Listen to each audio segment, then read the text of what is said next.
आशीष पढ़िए। यूहन्ना 4 उसका 1 से 15 तक लंबा है।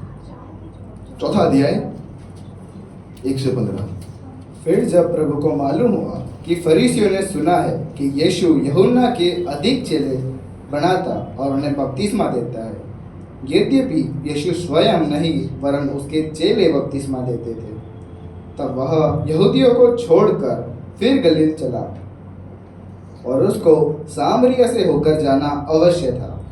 इसलिए वह सुखार नामक सामरिया के एक नगर तक आया जो उस भूमि के पास है जिसे याकूब ने अपने पुत्र यूसुफ को दिया था, और याकूब का कुआं भी वहीं पर था। अतः यीशु मार्ग का थका हुआ और कुएं पर यूं ही बैठ गया। यह बात 6 घंटे के लगभग हुई। इतने में एक सामरी स्त्री जल भरने आई। यीशु ने उससे कहा, मुझे पानी पिला, क्योंकि उसके चेले तो नगर में भोजन मोल लेने को गए थे। उसी सामरी स्त्री ने उससे कहा, तू यहूदी होकर मुझ सामरी स्त्री से पानी क्यों मांगता है? यीशु ने उत्तर दिया, यदि तू परमेश्वर के वरदान को जानती और यह भी जानती कि वह कौन है जो तुझसे कहता है मुझे पानी पिला, तो तू उससे मांगती और वह तुझे जीवन का जल देता।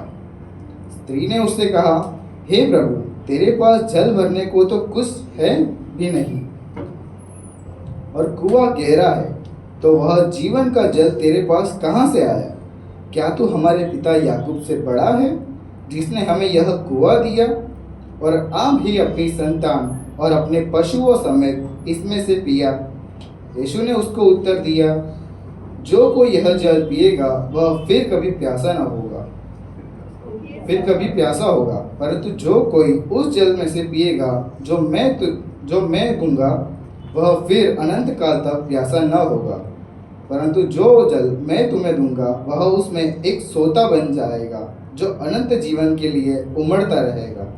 स्त्री ने उससे कहा, हे प्रभु, वह जल मुझे दे ताकि मैं प्यासी न हो जाऊं।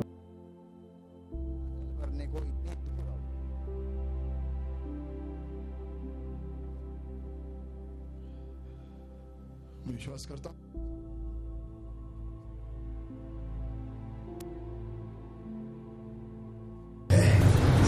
इस पर हम ध्यान देंगे। कौन है यीशु? अगर चौथे अध्याय का 6 वचन में हम देखेंगे तो यीशु कैसा था? आपके बाइबल में हम देख सकते हैं। कैसा था यीशु? थका हुआ। कौन थकता है? कौन थकता है? मनुष्य थकता है। तो यीशु कौन था? मनुष्य। ओके। और फिर उसने सामरी स्त्री से क्या मांगा? पानी मांगा। तो यानी उसको क्या हुआ? प्यासा। कोई भी इसे देखेंगे तो क्या बोलेंगे कि एक साधारण व्यक्ति जो थका हुआ है, जिसे प्यास भी लगा है और उसके लिए उसके चेले खाना भी लेने गए हैं, इसको भूख भी लग रहा है। ये कौन है? साधारण सा व्यक्ति। आज भी लोग यीशु करके बोलते हैं तो क्या बोलते हैं? क्या बोलते हैं? सही कहा आपने। क्या कहते हैं? क्यों? बहुत साधारण तो बोलते ही है इसके साथ, लेकिन क्या बोलते हैं? और क्या क्या मिला के बोलते हैं? यीशु हाँ, वो क्रूस पे चढ़ाया, वो अच्छा आदमी था, लोगों के लिए मरा, अच्छे अच्छे काम किए, अच्छा है, बहुत अच्छा है। एक बार ऐसे ही प्रभु यीशु को किसी ने कहा कि अच्छे शिष्य, माफ करना, अच्छे गुरु। तो यीशु ने क्या कहा? मुझे या अच्छा या उत्तम गुरु। तो यीशु ने कहा कि मुझे क्यों तुम उत्तम बुलाते हो? क्योंकि मैं केवल उत्तम नहीं हूं, मैं केवल अच्छा नहीं हूं, तुम गलत समझ रहे हो मुझे। बोलो मेरे पीछे के, वास्तव में ईश्वर कौन था? हमने जो पढ़ा उसमें हमें साफ दिखा कि वो थक गया था, वो चल रहा है, वो बैठा, वो उठा, लेकिन है कौन ईश्वर? साधारण व्यक्ति है। आइए इसको पढ़ने के लिए, इसको समझने के लिए हम थोड़ा और पढ़ेंगे कुछ। अब आएंगे सीधा हम यूहन्ना पहला अध्याय और वहां से कुछ वचन हम पढ़ेंगे। यूहन्ना पहला अध्याय, अब ये बहुत लंबा है इसलिए मैं पढ़ लूं,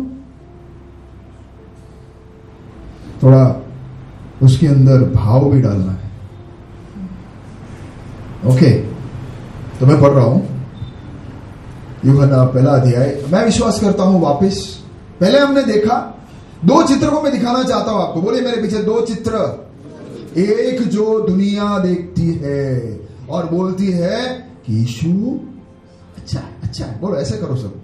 हम भारत लोग, भारतवासी, इंडियंस हाँ को कैसे बोलते हैं बताए? चाहिए? बाहर के लोग बोलते हैं कि तू हाँ बोल रहा है कि ना बोल रहा है? हाँ बोल रहा हूं। चाहिए? नहीं चाहिए? चाहिए? जरा कंफ्यूज हो जाता है, भाई तू क्या कह रहा है? लोग यीशु को देखकर बोलते हैं कि भला है, अच्छा है, अच्छा का बहुत अच्छी अच्छी बातें सिखाया, लेकिन इंसान है। कभी कभी उसको एक दर्जे के ऊपर चढ़ा के हाँ वो ईश्वरों में से एक ऐसे करके दे देते हैं कि हाँ तू भी आ जा मेरे गाड़ी में, तू भी आ जा मेरे गाड़ी में, बहुत सारे लोग बैठे, तू भी आ जा। तो यीशु वास्तव में वैसा है क्या? तो एक चित्र हमने देखा, थका हुआ, शायद पसीना भी निकला होगा पसीना, यीशु को पसीना निकला होगा। यीशु के चारों ओर यूं इलेक्ट्रिक करंट था, इसको छूते यार ये तो इंसान नहीं, ऐसा कुछ था। आज मोदी जी जाएंगे तो मोदी जी के 1 किलोमीटर दूर तक करंट फैला हुआ है, कोई छुएंगे तो गिर जाएगा, उसको छू भी नहीं सकते, उसके आसपास भी नहीं आ सकते। पर यीशु, चलो हम यीशु कौन है देखते हैं। बोले गलतफहमी दूर करना है हमें, चलिए हम पढ़ेंगे। अब ध्यान से सुनना, यीशु कौन है उसके ऊपर थोड़ा सा हम चर्चा करने वाले। क्या वो टीवी बीमार हो गया? कोई बात नहीं। आदि में वचन था और वचन परमेश्वर के साथ था और वचन, बोलिए मेरे पीछे, परमेश्वर था। अब मैं वापस आऊंगा लेकिन एक बार आप सुन लो पूरा। यही आदि में परमेश्वर के साथ था, सब कुछ उसी के द्वारा उत्पन्न हुआ। किसके द्वारा? वचन के द्वारा। और जो कुछ उत्पन्न हुआ उसमें से कोई भी वस्तु उसके बिना उत्पन्न न हुआ। मतलब सब कुछ किसने उत्पन्न किया? वचन। और वचन कौन है? परमेश्वर। उसमें जीवन था और वो जीवन मनुष्य की ज्योति था, और ज्योति अंधकार में चमकती है और अंधकार ने उसे ग्रहण न किया। एक मनुष्य परमेश्वर की ओर से भेजा हुआ जिसका नाम यूहन्ना था, यह गवाही देने आया कि ज्योति की गवाही दे ताकि सब उसके द्वारा विश्वास लाएं। वो आप तो वह ज्योति न था परंतु उस ज्योति की गवाही देने के लिए आया था। सच्ची ज्योति जो हर एक मनुष्य को प्रकाशित करती है, जगत में आने वाली थी, उसकी गवाही देने के लिए यूहन्ना आया। वो ध्यान से सुनिए 10वां वचन, वो जगत में था, और मेरे पीछे बोलिए, और जगत उसके द्वारा उत्पन्न हुआ और जगत ने उसे नहीं पहचाना। यीशु कौन है? अच्छा है, बोलिए अच्छा है। जो अच्छा बोलो उसको बोला कि तूने उसे नहीं पहचाना। यीशु कैसा है? बहुत अच्छा बोलता है। चलेगा नरेश? इट्स ओके, चलेगा, बाद में कर लेंगे, नो प्रॉब्लम। वो अच्छा बोलने वाला है। तो बोलिए, अभी तक तुमने यीशु को जाना नहीं। उसने अच्छे अच्छे काम किए, हाँ किए, लेकिन फिर भी तुमने या मैंने अभी तक उसको जाना नहीं। वो दूसरों के लिए जिया, हाँ सही है, पर फिर भी अभी तक तुमने यीशु को अभी तक जाना नहीं। जो हमने पढ़ा, क्या पढ़ा? वो जगत में था और जगत उसके द्वारा उत्पन्न हुआ और जगत ने उसे नहीं पहचाना। आगे, वो अपने घर में आया और उसके अपनों ने उसे ग्रहण नहीं किया। वाओ!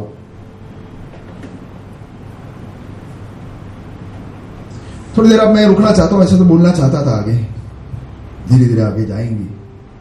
ठीक है, एक बार पढ़ लेता हूं ताकि वचन बात करे आपसे। परंतु जितनों ने उसे ग्रहण किया, उसने उन्हें परमेश्वर की संतान होने का अधिकार दिया, अर्थात उन्हें जो उसके नाम पर विश्वास रखते हैं। वे तो न लहू से, न शरीर की इच्छा से, न मनुष्य की इच्छा से, परंतु परमेश्वर से उत्पन्न हुए हैं।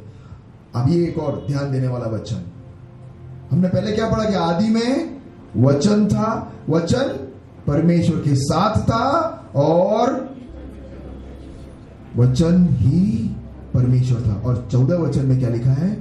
और वचन देहधारी हुआ और अनुग्रह और सच्चाई से परिपूर्ण होकर हमारे बीच में डेरा किया, और हमने उसकी ऐसी महिमा देखी जैसे पिता के इकलौते की महिमा।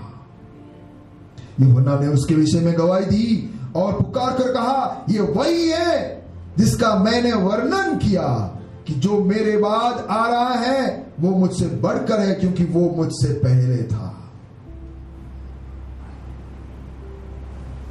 पहले हमने देखा यीशु कौन, लोग समझते हैं अच्छा है, अच्छा है, बढ़िया है, बढ़िया। लेकिन अब परमेश्वर वचन बोलता है कि यीशु 2000 साल पहले आया। कई लोग ऐसे बोलते हैं, अरे अभी तो आया 2000 साल पहले। मसीही लोग अभी 2000 साल पहले ही शुरुआत हुआ उनका। यीशु अभी आया 2000 साल पहले। बोलिए, गलत फहमी। यीशु 2000 साल पहले नहीं। पहले वचन में क्या लिखा है? यूहन्ना 1:1 में, आदि में वचन था, वचन परमेश्वर के साथ था और वो ही वचन परमेश्वर था। वचन मतलब क्या? अभी दिनेश को कुछ उसके बातों को मुझे बताना है, तो दिनेश कैसे बताओगे? आंखों से बताओगे? समझ गया? कान से बताएंगे? कैसे बताओगे दिनेश? पप्पा के साथ बोल के। बोलिए सब लोग, मैं अपने मन की बात बोल कर बताता हूं। तो मेरा जो मन है वो कैसे किसी को दिखता है? हाँ श्रेष्ठ, देखा? कहां थे तुम लोग? फंसे आज? बोलो, एक दूसरे से फंस गए। हाँ, शब्द क्या? मेरा मन की बात कहां से आया? कैसे पता चलता है? शब्द से। यानी मैं कौन हूं? मेरा मन कौन है? मेरा मन मैं हूं कि दिनेश है? दिनेश का मन दिनेश है कि मैं हूं? क्या पुरुषोत्तम है? कौन है दिनेश का मन? दिनेश। और वो मन बाहर निकलता कैसे है? शब्दों के द्वारा। तो शब्द कौन है? दिनेश है। अब समझ में आया शब्द करके क्यों बता रहे हैं? आदि में क्या था? शब्द, वचन था। वचन परमेश्वर के साथ था और वो ही खुद वचन था। और तीसरे वचन में क्या लिखा है? कि सब कुछ जो उत्पन्न हुआ वो वचन के द्वारा उत्पन्न हुआ। कुछ उत्पन्न होना है तो बोलना पड़ता है ना। अगर आप बाइबल का पहले दूसरे वचन में पढ़ोगे तो क्या लिखा है? परमेश्वर ने बोला, क्या बोला? उजियाला हो, और वो हो गया। यानी शब्द ने सृष्टि की। शब्द कौन है? परमेश्वर। समझो मेरे साथ हो आप? बोलिए प्रभु यीशु 2000 पहले वाले नहीं है, अभी 2000 साल पहले नहीं आए, अभी पता चलेगा कब आए वो। तो शब्द ने सब कुछ सृष्टि की, और तीसरे वचन में लिखा है कि जो कुछ सृष्टि किया है वो सब किसने सृष्टि की? शब्द ने, यानी परमेश्वर ने। और जो नई सृष्टि हुआ, और उसने जो नहीं किया सृष्टि, वो सृष्टि हुआ ही नहीं। ऐसा कुछ भी नहीं है जो उसने सृष्टि नहीं की। सृष्टि करता कौन? परमेश्वर। अब आज जो सीख रहे हैं हम, उसके अनुसार परमेश्वर कौन? शब्द। क्योंकि शब्द कौन है? परमेश्वर का मन। और परमेश्वर का मन कौन है? परमेश्वर स्वयं। अब समझ में आ गया? बोलो समझ में। अब 14वें वचन में जाते तो क्या लिखा है वहां पे? क्या लिखा है? वचन क्या हो गया? देहधारी।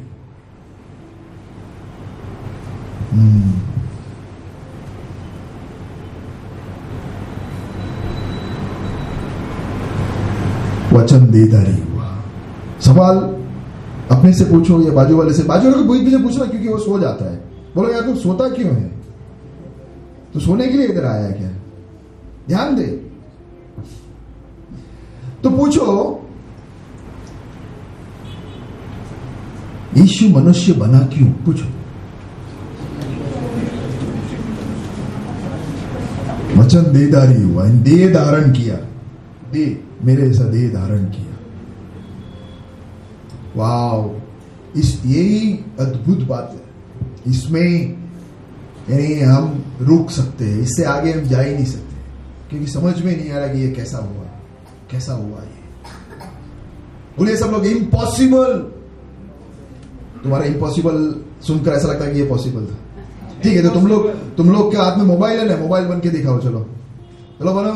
विनोद भाई मोबाइल बनो, और दिनेश आप बोतल बनो, और शीतल भाई आप किताब बनो। जल्दी जल्दी जो हमने सब बनाया ना वो सब चीजें बनो। पॉसिबल है। हमने जो बनाया वो बन सकते हैं, हमने जो बनाया वो बन सकते हैं। तो ये कैसे हुआ? जिसने सब कुछ बनाया वो सृष्टि बनकर, जिसने इंसान को बनाया वो इंसान बन रहा है। इम्पॉसिबल। मतलब इतनी भी की जरूरत आई नहीं पड़ी। और सीमित क्यों हुआ? देह सीमित। इसकी आयु है, तेरी तो आयु नहीं है। परमेश्वर कब से है? कोई जवाब देगा तो? परमेश्वर ने क्या सृष्टि की? सब कुछ है ना। क्या कोई आपको पूछे परमेश्वर ने क्या सृष्टि, तो आप क्या बोलोगे? जो दिखता है वो नहीं दिखता, वो सब कुछ उसने सृष्टि की। यानी शुरुआत हमारे लिए, इंसानों के लिए शुरुआत किसने करके दिया? परमेश्वर ने करके दिया। किसने करके दिया? परमेश्वर ने करके दिया। तो शुरुआत अगर परमेश्वर ने करके दिया है, तो शुरुआत से पहले कौन है? इसने शुरुआत किया, उसका शुरुआत होता है। वो परमेश्वर की बात करो जिसकी शुरुआत ही नहीं है। वो सृष्टि के अंदर आने की नौबत क्यों आई? क्यों? सोचने वाली बात है। क्यों आया? क्योंकि 9360 धर्म खाली थे, तो उसने सोचा कि 9361वां धर्म मैं बना दूं, तब मनुष्य का सारा प्रॉब्लम सॉल्व हो जाएगा। इसलिए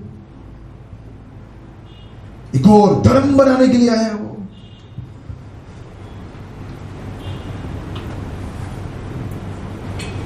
धर्म किसने बनाया? बोलो बाजू वाले ने नहीं, पर इंसान ने। हम भी बना सकते एक धर्म, बैठे बैठे बना सकते। मैं भी बना सकता हूं धर्म, सिंपल है, कोई बड़ी बात नहीं है।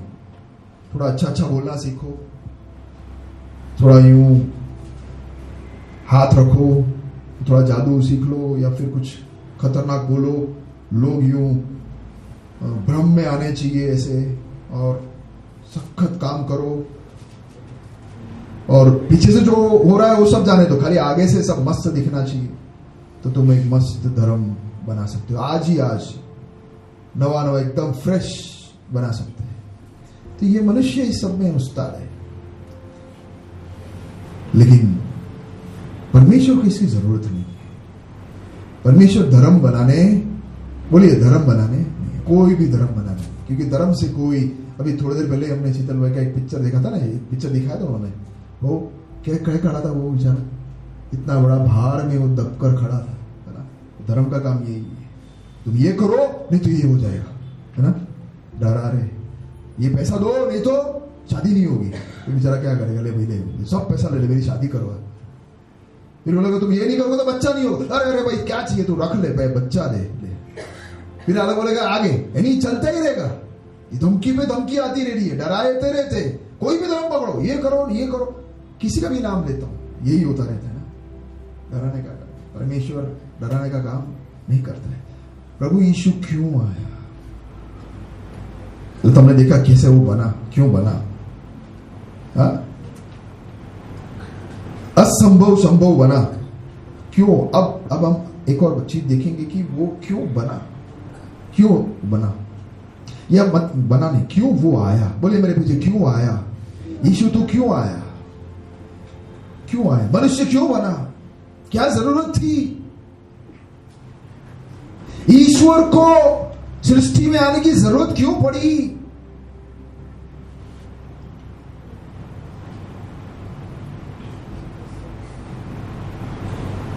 सोचने सी बात है।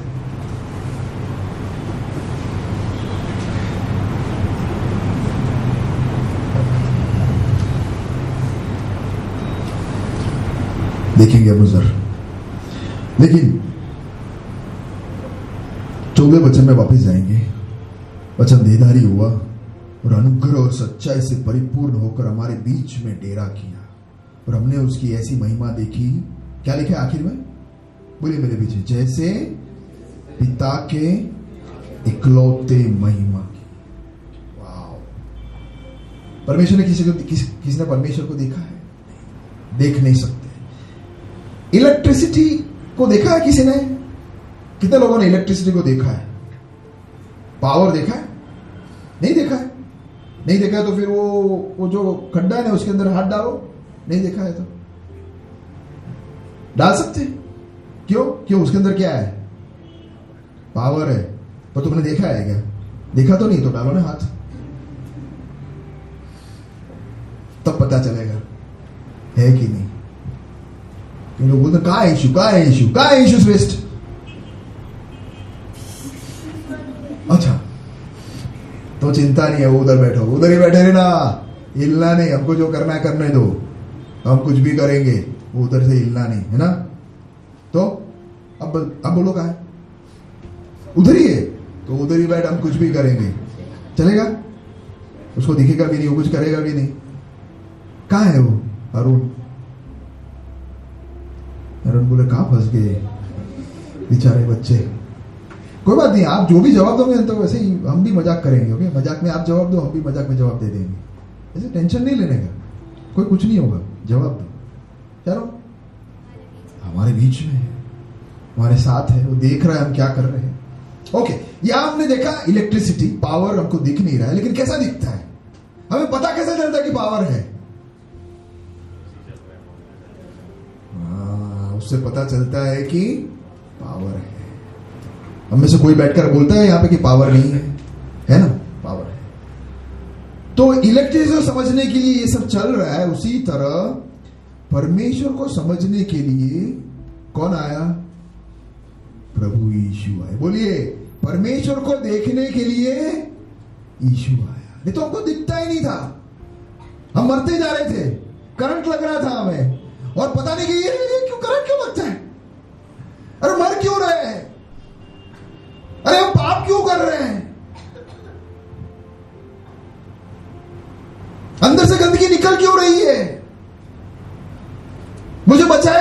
काम करके चिल्ला रहे थे, परमेश्वर परमेश्वर परमेश्वर बोल रहे थे, लेकिन वो दिख नहीं रहा था, आ नहीं रहा था, समझ में आ नहीं रहा था। इंसान को समझ में आवे, दिखे, वो छू सके, वो देख सके, वो समझ सके, इसलिए परमेश्वर इंसान के रूप में आया कि देखो मैं ईश्वर हूं। अपने अभी तो नहीं है, बहुत कम हो गया, रबर स्टैंप देखा है ना, थप्पा मारते हैं ठप ठप करके। आपने कभी ऐसे उसको पकड़ा है और ऐसा देखा है? क्या दिखता है? कुछ समझ में आता है? उल्टा दिखता है, वो तो पता है हमको, लेकिन पढ़ सकते हो आप। फिर मलाबारी भाषा में वो लिखा होता है, समझ में नहीं आता कि क्या लिखा है। और इसको क्या समझेंगे? कब समझेंगे इसको? जब आप अच्छा ये तो मेरा घर का एड्रेस था, है ना? तो परमेश्वर को हम उसी तरह देखते थे कि ये क्या है, कोई समझ में नहीं आता। फिर प्रभु ने, ईश्वर परमेश्वर ने बोला कि ठीक है ठीक, मैं दिखाता हूं। थप्पा मारा और वो कौन निकला? प्रभु यीशु। अच्छा, अब समझ में आया? प्रभु यीशु परमेश्वर का साक्षात इकलौता। परमेश्वर कौन है वो दिखाने के लिए वो आया। उसके बहुत सारे गुण है, वो सब पर मैं जाना नहीं चाहता हूं। जल्दी से मैं एक दो बातें और बताकर समाप्त करना चाहता हूं। वो साक्षात परमेश्वर का गुण कैसा दिखाता है? क्योंकि उसने एक भी पाप नहीं किए। उससे दिखता है कि वो परमेश्वर है। एक पाप नहीं, उसका जन्म भी पाप में नहीं हुआ। उसने 33.5 साल इस पृथ्वी पर रहा, उसने पाप नहीं किया क्योंकि वो परमेश्वर था। उसने पाप नहीं किया। अब एक छोटा सा कहानी जैसे बताकर मैं बताऊंगा कि वो आया क्यों। ओके, मानिए एक धनवान व्यक्ति है, उसके बच्चे के लिए वो एक घर बना रहा है।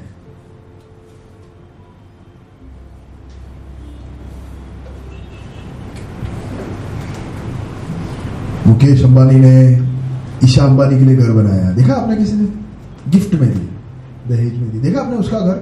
मुकेश अंबानी का घर देखा, लेकिन जो बेटी को दिया वो घर देखा आपने? किसी कैसा है? देख लेना, अच्छा है, बहुत बड़ा है, मस्त है। इनका घर से वो दिख जाता है कि पापा ने बना के दिया।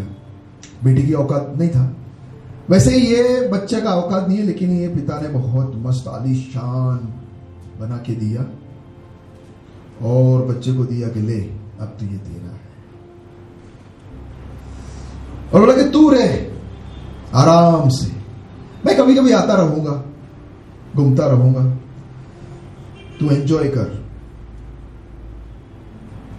और बेटा कैसा कि उसका ताकत नहीं था इतना बड़ा एक घर अपने आप से खरीदने का, बनाने का, लेकिन बड़े अनुग्रह हुआ उसके ऊपर, इतना आलीशान घर उसको बना के दिया। तो कैसा रहना चाहिए बच्चा? अभी कल ही मैंने रेमंड सुना है ना आपने? रेमंड्स, उसका कहानी पता है आपको? नहीं पता किसी को? हम अच्छा, रील्स में अभी तक आया नहीं, अभी आएगा धीरे धीरे। अभी रील्स की दुनिया है, बोलो सब लोग, रील्स की दुनिया है। कुछ बोलना है तो रील्स की बात करो, बाकी हमको नहीं पता, ठीक? अभी आएगा, धीरे धीरे आएगा रील्स। तो उनका जो मालिक था मेन, विजयपत सिंघानिया, ये तो सुना होगा, विजयपत सिंघानिया जिसने रेमंड चालू किया, उसने थोड़े टाइम के बाद उसके बेटे गौतम सिंघानिया को दे दिया सब कुछ उसके नाम पे, ये सोचकर कि एक दिन ये मुझे संभाल लेगा। लेकिन हुआ उल्टा, पता नहीं क्या है उन दोनों के बीच में, लेकिन बाप बेचारा बेघर हो गया, बेघर हो गया। मतलब उसके बीच में फिर क्या क्या हुआ पता नहीं। लेकिन हर बाप ये चाहता है कि मैं तेरे नाम पे ये करूंगा तो तू क्या करेगा? मुझे बेघर करेगा। अब ये भी सोचो कि बच्चे का तो औकात ही नहीं था। अब मान लो कि ये रखड़ रहा था, उसका पढ़ाई नहीं की उसने, वो उसने जिंदगी पूरी बिगाड़ दी, सड़ गया वो, फिर भी उसके दया से उसने घर खरीद के दिया। अच्छा, तो एहसान मंदगी का जीवन जीना चाहिए। जब भी पापा आवे, पापा को स्वीकार कर वो पापा बोले उसके अनुसार जीना चाहिए। लेकिन इसने उल्टा किया। इसने ऐसे एक दोस्त को दोस्त बनाया जो पापा का दुश्मन था, और ये दुश्मन इतना शांति से आता है ना, चंट था कि एहसास भी नहीं होने दिया कि ये पापा का दुश्मन है। वो आया जैसे कि बेटा मैं तेरा दुनिया का सबसे बड़ा शुभ चिंतक हूं, बड़ी बड़ी कहानियां। पहले मैंने बोला पिछली बार, याद है आपको, 2000 देकर 4000 दिलवाया, फिर ये तो पूरा भरोसा बैठ गया, तो 4000 दिया, 8000 करवा दिया, फिर बाद में उसने 8000 दिया तो 16000 करवा दिया। ऐसे से 1 लाख तक पहुंचता है, कभी कभी 5 लाख तक भी पहुंचाएगा। फिर सब 5 लाख देंगे, 5 लाख नहीं पहुंचेंगे, फिर अब यार अब बेटा ही बोलेगा कि 5 क्या बोलते, मैं 1 करोड़ दे दूं क्योंकि मुझे तो डबल मिल रहा है। तो जब करोड़ देगा तब रंग निकलेगा। वैसे ये भी शुरू में बहुत मजे से, वो पानी की टंकी की याद है ना, ऐसे अच्छा दोस्त बनाकर आया, मजे से खिलाया पिलाया, पूरा जीत लिया इसको। और बेटे को ऐसा जीत लिया इसने कि ये बेवकूफ बेटा अपना घर जो अपने नाम पे दस्तावेज था वो इस इंसान के नाम पे घर कर देता है। अब घर किसके नाम पे? ये व्यक्ति के नाम पे जो पिता का दुश्मन। थोड़े टाइम तक सब अच्छा था, फिर पता चला कि इसका असली रूप बाहर निकला। फिर धीरे धीरे इसने आसन बनाया और बैठ गया और इसको बोला कि चल अब पानी लेके आ, खाना लेके आ, ये कर वो कर। नहीं किया तो धमाक लेके दिया। धीरे धीरे ये कौन हो गया? गुलाम हो गया। अपने ही घर में ये बेवकूफ लड़का कोई अनजान के गुलाम बन गया। पिता ने देखा, क्या कर दिया तूने, ये तूने क्या कर दिया, ये क्या कर रहा है तू? मुझे पूछ लिया होता, मैं नहीं था, मैं तेरे साथ था ना। तुझे किसने बना के दी घर? तेरा शुभ चिंतक वो है कि मैं हूं। मैंने तुझे उत्पन्न किया, मैंने तुझे इस दुनिया में ले आया। तू लायक नहीं था, तुझे घर दिलाया। और मुझे पूछे भी कर किसको दे दिया, और उसको भी जो मेरा दुश्मन था, जो तेरा और मेरा अनर्थ चाहता है। बुरी तरह फंस गया, रो रहा है, चिल्ला रहा है, बचाओ बचाओ करके चिल्ला रहा है। कई बार पता नहीं चलता है, लेकिन चिल्ला अंदर ही अंदर चिल्ला भी नहीं सकता, चिल्लाता तो मार मिलती है।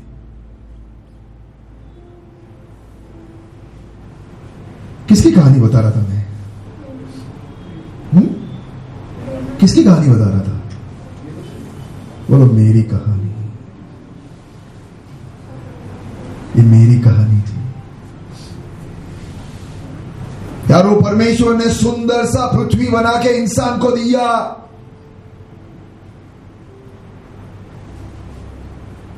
बोले ले रख, तेरी औकात भी है, पर मैं बना के दिया ये पृथ्वी सुंदर।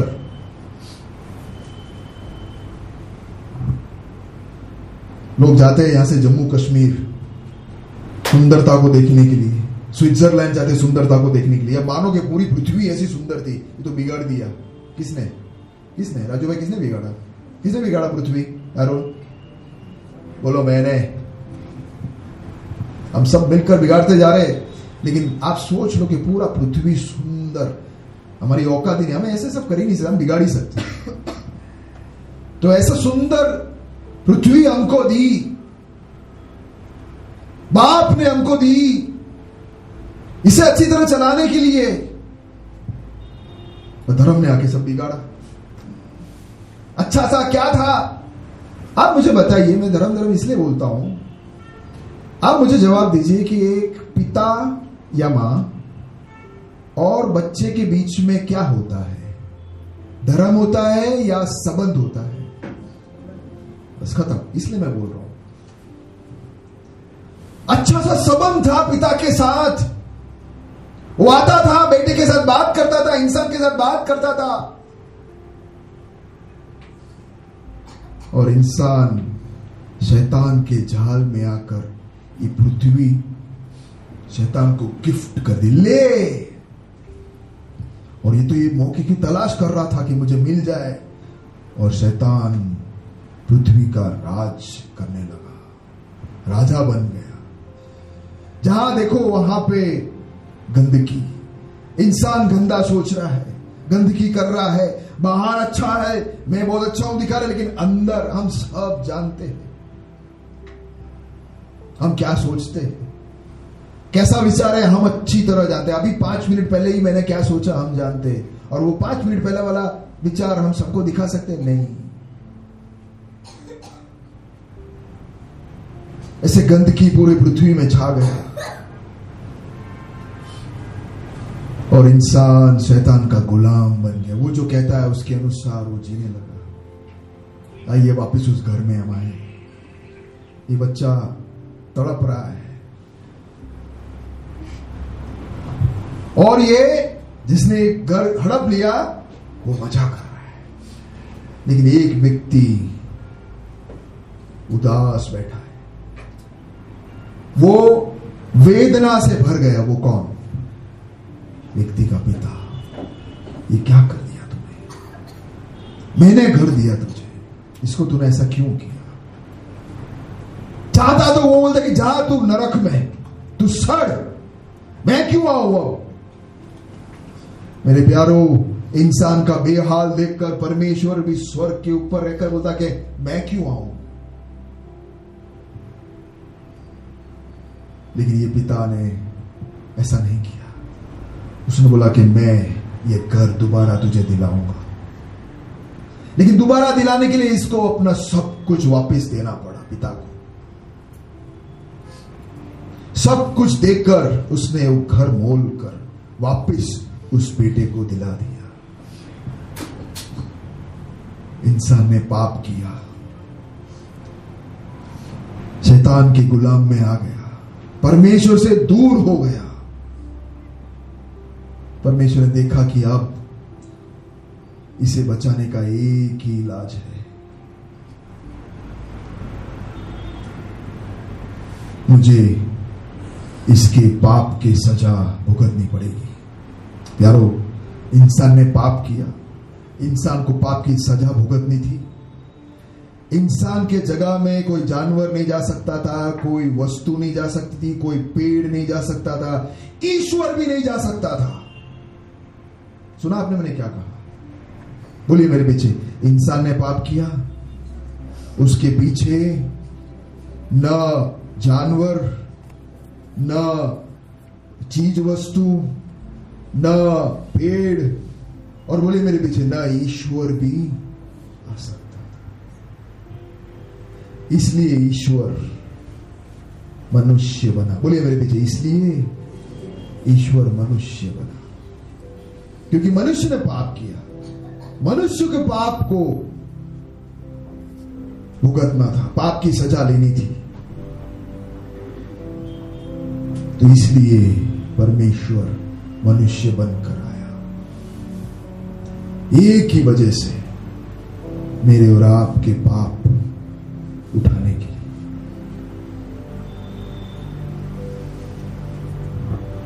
कौन है यीशु? आप समझे? मेरा घर लुट गया था, सब तबाह हो गया था, गुलाम हो गया था, वापिस मुझे घर दिलाने वाला कौन है? यीशु। उसी प्रकार मेरा जीवन खत्म हो गया था, पाप में मैं डूब रहा था, मर रहा था, सब कुछ खत्म हो रहा था। यीशु ने मुझे बचाया। आइए आंखें बंद करिए।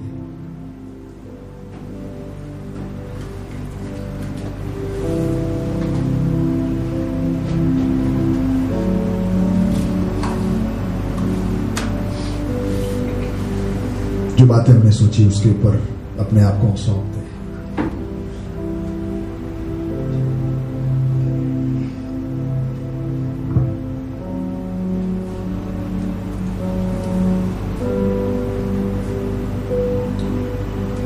आपको जो समझ में है उस हिसाब से आप इस ईश्वर से बात करें। आपको लग रहा है कि अगर मैं अभी भी उस घर के अंदर हूं जहां मैं फंस गया हूं, तो आप बोल सकते हैं कि परमेश्वर मुझे माफ कर, मेरी गलती से मैं इस घर में फंसा हूं, तो मुझे निकाल। मेरे प्यारों, जिंदगी से अब अगर हम फंसे हुए दबे हुए हैं, शैतान के इशारे पे हम नाच रहे हैं, मैं नहीं चाहता हूं वो सब मैं कर रहा हूं, उसका मतलब मैं गुलाम हूं शैतान का। इस गुलामी में से छुड़ाने के लिए प्रभु यीशु आपके पास खड़ा है।